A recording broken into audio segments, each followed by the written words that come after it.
বার্তা নিয়ে আসছে সেটা আপনাদের জানার দরকার আছে, আছে না? যতক্ষণ কথা বলবো ততক্ষণ একটু মনোযোগ সহকারে শুনবেন। শোনার পর অবশ্যই আপনাদের কথা বলার রাইট আছে, কথা বলবেন, আগে শুনবেন। মাঝখানে দেখবেন না, মাঝখানে দেখবেন না, না দেখবেন যারা সামনে আসেন একটু না নিচে নেবেন না।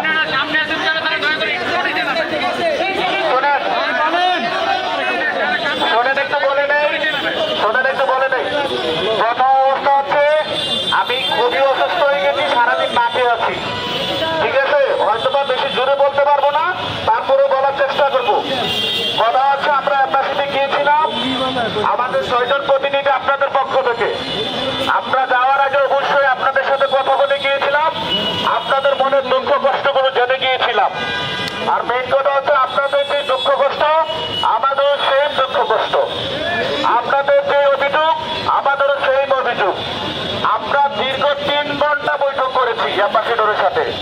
একজন অ্যাম্বাসিডর আমাদেরকে 3 ঘন্টা সময় দিয়েছে, এই জন্য আমরা ওনাকে অসংখ্য ধন্যবাদ দিয়েছি, কারণ উনি অনেক বিজি, তারপর আমাদেরকে 3 ঘন্টা সময় দিয়েছে। আমরা যাওয়ার পরে উনি আমাদেরকে বলেছে যতক্ষণ সময় লাগুক আপনাদের যে অভিযোগ অনুযোগ আপনাদের যে দাবি সব কিছু আমি শুনবো ইনশাল্লাহ, এবং আমার পক্ষ থেকে আমি ব্যাখ্যা করার চেষ্টা করবো প্রত্যেকটা। আমরা আস্তে আস্তে করে সবগুলো তুলে ধরেছি, অ্যাপয়েন্টমেন্ট সমস্যা থেকে শুরু করে ফ্যামিলি, আমাদের রিটার্ন পাসপোর্ট 23-24 কেন আটকে আছে সবগুলো তুলে ধরেছি ইনশাল্লাহ, সবগুলো তুলে ধরার চেষ্টা করেছি আমরা যতটুকু পেরেছি।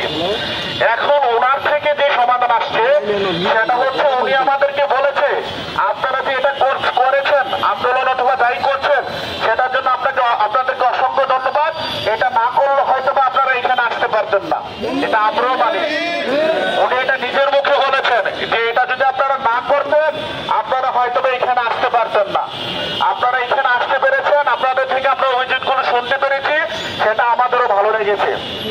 এখন আমাদেরকে উনি বলেছে আপনাদের যে অভিযোগ কেন আপনাদের 22-23-এর আবেদনগুলো আটকে আছে এগুলো আমরা বারবারই আপনাদেরকে এক্সপ্লেইন করার চেষ্টা করেছি। তারপরে এখন আমরা বলি আপনারা যদি আমাদের কাছে নাও আসতেন আগামী 2 মাসের মধ্যে ইনশাল্লাহ আপনাদের এটা সমাধান হয়ে যেত।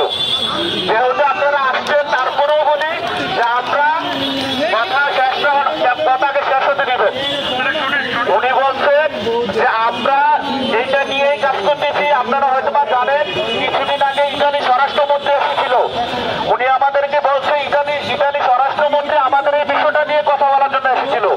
আমাদের মধ্যে একটা ভুল কনসেপ্ট ছিল যে ইতালি স্বরাষ্ট্রমন্ত্রীর কাছে হয়তো আমাদের বিষয়টা বলা হয় নাই, ঠিক না?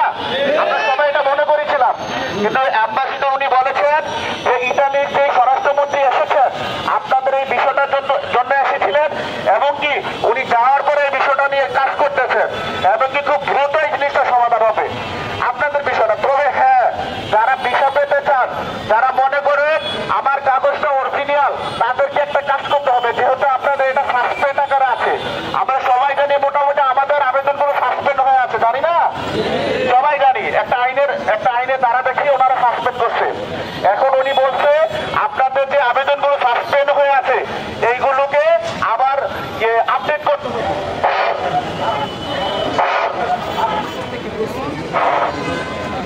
আপনাদের যে আবেদনগুলো আছে নোলস্তা যেটা আছে এটা তো সাসপেন্ড অবস্থায় আছে। আপনারা যারা মনে করেন আপনাদের কাগজ অরিজিনাল ভিসা পেতে চান আপনাদেরকে অবশ্যই এটা আপডেট করতে হবে। কিভাবে আপডেট করবেন সেটা হচ্ছে আপনার যে মালিক সেই মালিকের মাধ্যমে ইটালিতে সই আছে, সইয়ে আপডেট করাবেন।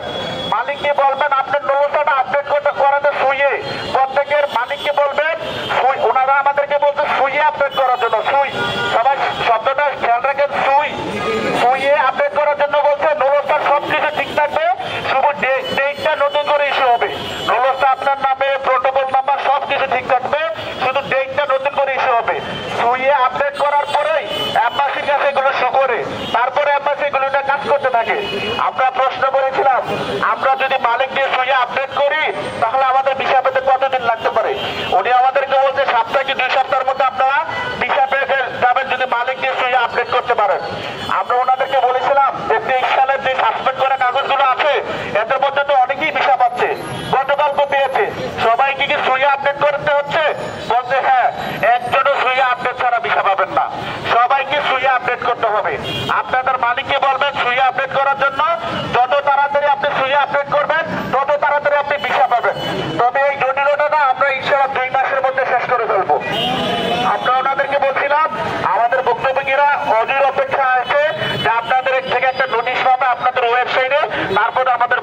যাবে। এখন ওনারা আমাদেরকে বলছে আপনারা জানেন যে অফিসিয়ালি টাইম শেষ, আর আমরা একটা নোটিশ দিতে হলে আমাদের ইটালি থেকে একটা অনুমতি লাগে। তো এই মুহূর্তে অনুমতি নেওয়াটা সম্ভব হচ্ছে না।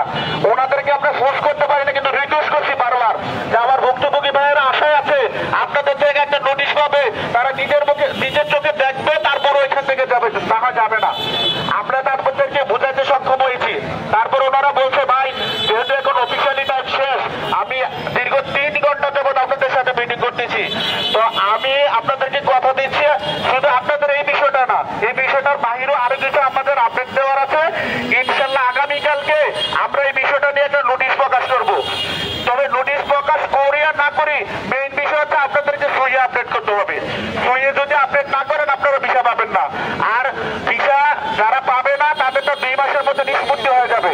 ঠিক আছে, যারা ভিসা পেতে চায় তাদেরকে সইয়ে আপডেট করতে হবে। অ্যাপয়েন্টমেন্টের যে বিষয়টা, অ্যাপয়েন্টমেন্ট যারা সাসপেন্ডের মধ্যে আছে তারাও সইয়ে আপডেট করতে হবে। ঠিক আছে, রিইস্যু করতে হবে। যারা অ্যাপয়েন্টমেন্টে আপনারা সাসপেন্ড অবস্থায় আছেন, সাসপেন্ডের পরে যারা পেয়েছেন তাদেরটা ভিন্ন, সাসপেন্ডের আগে যারা পেয়েছেন তাদেরকেও সইয়ে আপডেট করতে হবে। ঠিক আছে, আর ফ্যামিলির যে বিষয়টা, ফ্যামিলির বিষয়টা নিয়ে ওনারা কাজ করতেছে, এটা আসলে দৃশ্যমান। ওনারা বলছে আমরা ফ্যামিলি নিয়ে কাজ করতেছি, ফ্যামিলি নিয়ে কোনো সমস্যা নাই, ফ্যামিলির বিষয়টা অতি দ্রুত সমাধান হয়ে যাবে, এইটা নিয়ে তারা কাজ করতেছে। তারপরে ওনারা আমাদেরকে অনেক কিছুই বলেছে আমাদের দুষ সম্পর্কে,